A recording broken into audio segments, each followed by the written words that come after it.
बिस्मिल्लाहिर्रहमानिर्रहीम। अस्सलाम वालेकुम डियर स्टूडेंट्स, आज के लेक्चर में हम translation and dilation of a set के बारे में पढ़ेंगे। तो ट्रांसलेशन ऑफ अ सेट का मतलब ये होता है, फर्स्ट ऑफ ऑल तो ट्रांसलेशन ऑफ अ सेट के लिए हम क्या करते हैं कि आपके पास एक्स कोई भी वेक्टर स्पेस होती है, हम इस वेक्टर स्पेस का कोई भी सबसेट ले लेते हैं ई। ठीक है, तो ये ई और एक्स नोट, ये कोई अनदर पॉइंट हम ले लेते हैं एक्स में से। तो ट्रांसलेशन ऑफ ई को हम डिनोट करते हैं, translation of E bye x note को हम डिनोट करते हैं ई प्लस एक्स नोट के साथ। ठीक है, ई प्लस एक्स नोट के साथ डिनोट करते हैं। उसको डिफ़ाइन कैसे करेंगे कि ई के सारे एलिमेंट्स को हम एक्स नोट में ऐड कर देंगे। ठीक है, मतलब एक्स नोट एक पॉइंट है जो हमने एक्स में से लिया हुआ है, हम क्या करेंगे कि इस पॉइंट को ई के ऑल पॉइंट्स में ऐड कर देंगे। तो ये आपके पास इस एक्स नोट पॉइंट पे ट्रांसलेशन हो जाएगी। ठीक है, और डायलेशन के लिए हम सिंपली यही करते हैं कि जो भी आप नंबर लेते हैं, रियल एक्स में से कोई भी नंबर लेंगे, उसको ई के साथ अगर आप मल्टीप्लाई कर दें तो वो आपके पास डायलेशन ऑफ अ सेट होगी। ठीक है, तो स्टूडेंट्स मैं इसको एक एग्जांपल के ज़रिए एक्सप्लेन करता हूँ। अब जैसे मैंने एक इंटरवल लिया है, ये एक सेट है हमारे पास a इज़ इक्वल टू 1/3, ये हमारे पास एक क्लोज इंटरवल है। ठीक है, तो अब इस क्लोज इंटरवल को मैंने ट्रांसलेट करना है 0.7 पे। ठीक है, प्लस 0.7 पे मीन्स प्लस का मतलब ये कि मैं इसको पॉजिटिव साइड पे इसको मैं ट्रांसलेट करना चाह रहा हूँ। अगर आप नेगेटिव साइड पे भी इसको ट्रांसलेट कर सकते हैं। तो ये हमारे पास 1/3 सेट है, मैंने इसको ट्रांसलेट करना है 0.7 पे। ठीक है, तो मैं क्या करूँगा कि मैं ए के जितने भी एलिमेंट्स हैं उनमें मैं 0.7 जो है इसको ऐड कर दूंगा, तो ए पावर 0.7 ही आ जाएगी। 1 प्लस 0.7 ये 1.7 आ जाएगी, और 3 प्लस 0.7 ये 3.7। बाकी भी जितने भी एलिमेंट्स होंगे वो सारे इसी इंटरवल के इन्हीं वैल्यूज़ के अंदर आ जाएंगे। ठीक है, तो ये सिंपल हमारे पास है ट्रांसलेशन। तो इसी की मैं एक और एग्जांपल दे देता हूँ कि अगर आपके पास बी कोई भी सेट है 1 2 3 4 10, मैं इसकी ट्रांसलेशन करूँगा +3 पे और -5 पे। तो +3 का मतलब क्या है कि आप इधर इसमें इसकी टर्म्स के अंदर 3 जो है हम उसको ऐड करेंगे, या इन अदर वर्ड्स आप इसको ऐसे कह लेंगे, जब ट्रांसलेशन हम करते हैं तो आपने इस सेट को 3 डिजिट्स इंक्रीज कर देना है, और 3 से स्टार्ट लेना है। 3 से स्टार्ट लेके आपने इसको 3 डिजिट्स जो है वो इंक्रीज कर देना है। ठीक है, तो अब इधर से मैंने इसको किया तो ये आपके पास क्या आ जाएगा, या इनको आप इसके अंदर ऐड भी करते जाएं तो वो भी ठीक है। तो ये फर्स्ट ऑफ ऑल आ जाएगा आपके पास 3 से मैंने इसको +3 पे मैं ट्रांसलेट कर रहा हूँ, तो ये आ जाएगा 3 4 अप टू 10 11 12 13। मतलब कि मैंने 3 डिजिट्स इस सेट को इंक्रीज कर दिया 3 से ही स्टार्ट करके। ठीक है, इसी तरह से जब आप -5 पे इसकी ट्रांसलेशन करेंगे तो दैट्स मीन हम इस सेट के अंदर नंबर ऑफ एलिमेंट्स वही रहेंगे, लेकिन हम इसकी जो नंबर ऑफ एलिमेंट्स है वो थोड़े से ट्रांसलेट हो जाएंगे, ये चेंज हो जाएंगे वो। ठीक है, तो -5 पे जब आप इसको ट्रांसलेट करेंगे तो ये आपका सेट जो है वो -5 -4 -3 अप टू 3 4 5।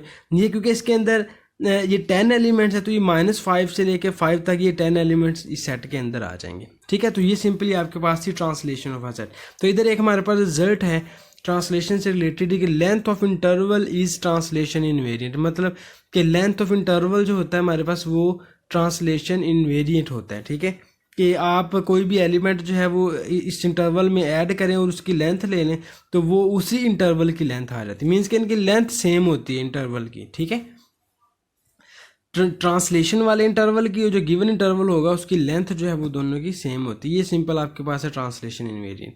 और स्टूडेंट्स इसी से रिलेटेड हम एक बहुत इंपॉर्टेंट थ्योरम है वो करेंगे।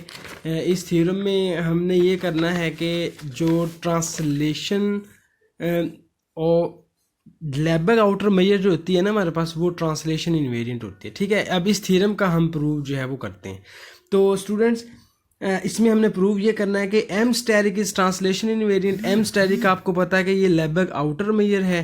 तो अब लैबग आउटर मेजर के ट्रांसलेशन इनवेरिएंट के क्या मतलब है कि हम कोई भी सेट ई लेंगे, उस ई के अंदर आप कोई भी एलिमेंट जो है उसको ऐड करके इसके ऊपर जब आप इस एम स्टेरिक के लेबग आउटर मेजर अप्लाई करेंगे तो ये वाली लेबग आउटर मेजर आपके पास Lebesgue outer measure of set E के इक्वल आ जाएगी। ठीक है, सिंपली स्टूडेंट्स ये स्टेटमेंट जो मैंने लिखी हुई है कि M asterisk is translation invariant, इसका मीनिंग ये बनता है, मीन्स कि अब हम ट्रांसलेशन इन वेरिएंट प्रूव करने के लिए हम ये वाली चीज़ जो है प्रूव करेंगे कि M asterisk of E plus Y ये इक्वल होता है एम स्टेरिक ऑफ ई के। ठीक है, तो अभी स्टूडेंट्स हमने ट्रांसलेशन इन वेरिएंट की डेफिनेशन पढ़ी।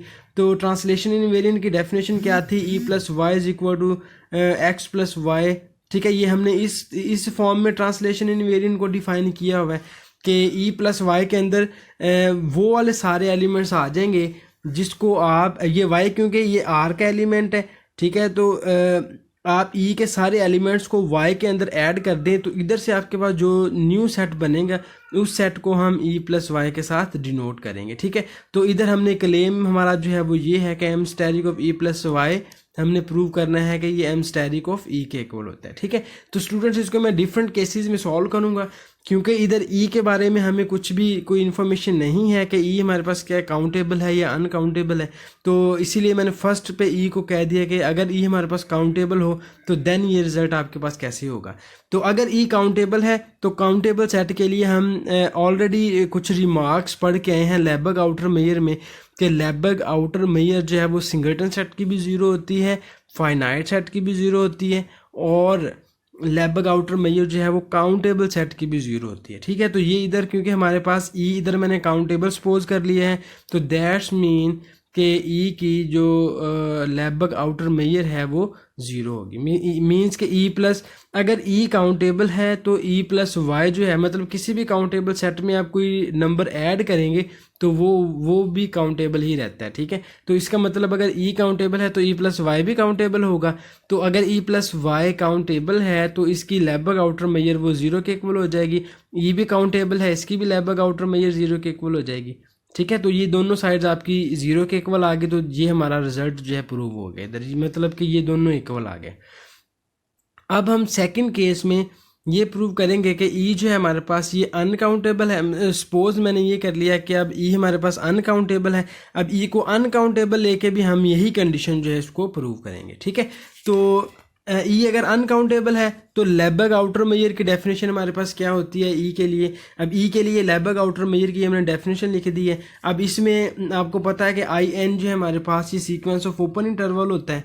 ठीक है, तो I n sequence of open interval है। अगर मैं इस आई एन के अंदर कोई भी एक एलिमेंट मैंने इस आई एन जो सीक्वेंस ऑफ ओपन इंटरवल है इसके अंदर मैंने एक एलिमेंट वाई ऐड किया तो और इसको मैंने न्यू नेम दे दिया जे एन का। ठीक है, आई एन में से आई एन में मैंने y को ऐड किया और इसको न्यू सेट का नेम दे दिया जे एन और जे एन को मैंने इस तरह से डिफाइन कर लिया कि इसमें ये एक तो y आपका वैसे रहेगा और बाकी आई एन इसमें से आप सारे एलिमेंट्स लेंगे उसको y के अंदर ऐड कर देंगे तो इधर से आपके पास ये जो न्यू सेट बनेगा उसको मैंने डिनोट कर दिया है जे एन के साथ। ठीक है, जे एन के अंदर इस तरह के एलिमेंट्स हैं x प्लस वाई और इसमें x जो है वो आपका आई एन को बिलोंग कर रहा है। तो स्टूडेंट्स इधर आई एन के बारे में हमें पता है कि ये सीक्वेंस ऑफ ओपन इंटरवल है तो आई एन प्लस वाई जो है या जे एन जो है अगर I n sequence of open interval है तो J n be sequence of open interval means के सीक्वेंस ऑफ ओपन इंटरवल में आप कोई भी वैल्यू ऐड करेंगे तो वो भी ओपन इंटरवल ही रहेगा सीक्वेंस। ठीक है, तो इधर मैंने आई एन वो सीक्वेंस ऑफ ओपन इंटरवल था इसलिए जे एन भी सीक्वेंस ऑफ ओपन इंटरवल हो गया। ठीक है, या जे एन जो है वो आई एन की वजह से ही मतलब ओपन इंटरवल है, सीक्वेंस ऑफ ओपन इंटरवल है। तो अब इसके बाद स्टूडेंट्स हमने अब प्रूव ये करना चाह रहा हूँ मैं, पहले तो ये प्रूव हमने करना था कि Lebesgue outer measure of E plus Y is equal to Lebesgue outer measure of E. तो स्टूडेंट उसके लिए पहले मैं ये चीज़ प्रूव करूँगा। अब मैंने ये प्रूव करना है कि आपके पास ई प्लस वाई जो है ये सबसेट है union of n J of n. ठीक है, ई प्लस वाई को हमने प्रूव करना है कि ये यूनियन ऑफ एन और जे एन का सबसेट है। तो अब इसका सबसेट प्रूव करने के लिए हम क्या करते हैं, सबसेट की आपको सिंपल ट्रिक्स का पता है कि अगर हमने ए को बी का सबसेट प्रूव करना है तो ए को बी का सबसेट प्रूव करने के लिए हम इस ए में से एक एलिमेंट लेंगे और प्रूव करेंगे कि वो वाला एलिमेंट जो है वो बी को भी कंटेन कर रहा है। तो देन हम कह देते हैं कि ए जो है वो बी का सबसेट है। तो अब इधर मैंने ई प्लस वाई को union of n J n का सबसेट प्रूव करना है। तो इसके लिए मैं क्या करूँगा, ई प्लस वाई में एक एलिमेंट लूँगा और प्रूव करूँगा कि वो वाला एलिमेंट जे एन को भी कंटेन कर रहा है। तो इधर ई प्लस वाई में अब आपको ये भी पता है कि ई प्लस वाई के अंदर जो एलिमेंट्स हैं वो एक्स प्लस वाई हैं। ये ई प्लस वाई सेट हमने पीछे डिफाइन भी किया है। तो एक्स प्लस वाई ये belong to E plus Y कर दिया। इधर से आप इधर लेफ्ट कैंसलेशन लॉ अगर यूज़ करें तो सिंपली हम इधर से ये लिख सकते हैं कि एक्स बिलोंग्स टू ई। ठीक है, तो एक्स जो है हमारा ई को बिलोंग कर जाएगा। और ई जो है ये आपके सामने डेफिनेशन में लिखा हुआ है कि ई हमारा सबसेट है union of n of I n का। ठीक है, तो ई हमारा इस यूनियन का सबसेट है।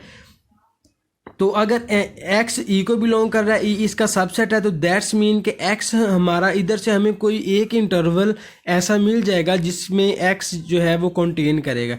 तो उसके लिए हमें एक इंटरवल मैंने आई ऑफ आई सपोज कर लिया। ठीक है, मैंने कहा कि ये आई ऑफ आई ये हमारे पास एक ऐसा इंटरवल है जिसमें आपका ये एलिमेंट x जो है वो कंटेन कर रहा है। तो अगर x आपका आई ऑफ आई को कंटेन कर रहा है तो x प्लस वाई, इसी के दोनों साइडों पे मैंने y को ऐड कर दिया, तो x प्लस वाई जो है वो कंटेन कर जाएगा आई ऑफ आई प्लस वाई को। तो इधर हमने आई एन प्लस वाई को मैंने डिनोट किया था जे एन के साथ, तो ये आई ऑफ आई प्लस वाई इसको मैंने डिनोट कर दिया जे आई के साथ। तो इसका मतलब क्या हुआ कि x प्लस वाई हमारा बिलोंग कर गया जे आई को। ठीक है, तो जे आई का हमें पता है कि जे आई में क्या चीज़ है कि अगर x प्लस वाई ये इस जे आई को बिलोंग कर रहा है तो इसका मतलब क्या होगा, इसका मतलब इधर से आप ये भी लिख सकते हैं पहले कि x plus Y is belongs to, x plus y हमारा बिलोंग कर जाएगा union of I and I of आई।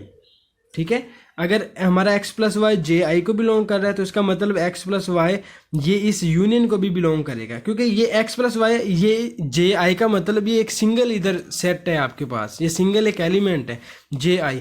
तो अगर ये इस एक एलिमेंट को बिलोंग कर रहा है तो मैं इस तरह के एलिमेंट्स का अगर यूनियन ले लूँगा तो ये एलिमेंट x प्लस वाई उस यूनियन को भी बिलोंग करेगा। ठीक है, तो x प्लस वाई अगर आपका ये इस यूनियन को बिलोंग करेगा तो इधर से हम फिर ये कह सकते हैं कि अगर x प्लस वाई इसको बिलोंग कर रहा है तो हम ये कह सकते हैं कि e प्लस वाई जो है ये कंप्लीट सेट जो है हमारा ये भी आपका सब सेट होगा union of n and J n का। ठीक है स्टूडेंट्स, तो फर्स्ट पे हमने ये प्रूव कर दिया कि e प्लस वाई जो है वो हमारा इस यूनियन का सब सेट हो गया। तो अब नेक्स्ट हमें ये पता है कि जो लेंथ ऑफ इंटरवल वो ट्रांसलेशन इनवेरिएंट होती है और उसका मीन ये है कि length of I plus x ये इक्वल होता है लेंथ ऑफ एक्स के। तो देन अब इधर से length of I n is equal to length of J n, यानी कि अगर length of interval translation invariant होती है तो इसका मतलब क्या है कि आई एन और जे एन इन दोनों की लेंथ जो है वो इक्वल आएगी। तो इन दोनों की लेंथ अगर इक्वल होगी तो इसका मतलब क्या हुआ, मैंने इधर लेंथ को इक्वल लेकर दोनों साइड्स पे समेशन अप्लाई कर दिया, समेशन एन दोनों साइडों पे अप्लाई किया। उसके बाद मैंने इधर इन्फीमम लेके मींस के प्रॉपर ये लेबक आउटर मेजर की डेफिनेशन बनाने के लिए हमें समेशन चाहिए था, इन्फीमम चाहिए था, जो चीज़ें हमें इधर रिक्वायर्ड थी वो मैंने इधर दोनों साइड्स पे अप्लाई कर दी। दोनों साइड्स पे अप्लाई करने के बाद ये जो आपके पास लेफ्ट हैंड साइड है ये आपके पास लेबक आउटर मेजर ऑफ ये, क्योंकि ई आपका इसको बिलोंग कर रहा है आई ऑफ एन को union n I of n को, तो इसीलिए लेफ्ट हैंड साइड जो है ये आपके पास लेबक आउटर मेजर ऑफ ई है और जो राइट हैंड साइड है वो आपके पास Lebesgue outer measure of E plus Y है। तो ठीक है स्टूडेंट्स, यही चीज़ हमने इसकी प्रूव करनी थी, ये हमने अनकाउंटेबल सेट के लिए प्रूव कर दी है। ठीक है जी, थैंक यू स्टूडेंट्स।